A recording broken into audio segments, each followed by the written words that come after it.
Қарағанды облысының Теміртау қаласында балабақшалардың бірінде келеңсіз жағдай болды.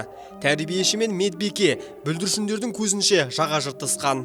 Анығын айтайық.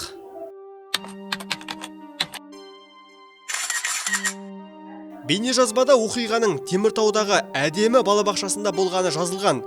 Видеода бүлдіршіндердің отырғанына қарамастан медбикенің тәрбиешіге шүйліккенін байқайсыз. Кейін бір-біріне қол ала жүгірген. Әлеуметтік желідегі жазбада былай делінген: медбике тәрбиешіге тап берді, арты осы төбелеске алып келген. Бүлдіршіндер қатты қорқып қалды. Олар тіпті сол күнгі оқиғаны үйге келген бетте айтты. Біз дәрігерден қорқамыз деп балабақшаға барғылары да келмейді.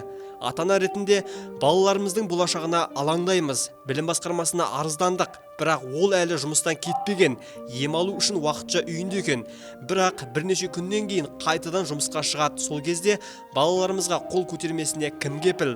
Ал біздің арыз шағым сотқа жетемін дегенше 1 ай уақыт керек екен.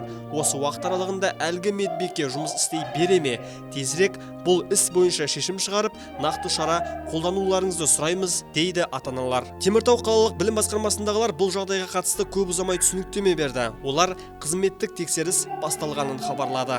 Балабақша әкімшілігі полиция қызметіне құқық бұзушылық жайлы арызданған. Мәселе қалалық білім басқармасының қатаң бақылауына алынды. Қызметтік тексеріс басталды делінген басқарма хабарламасында.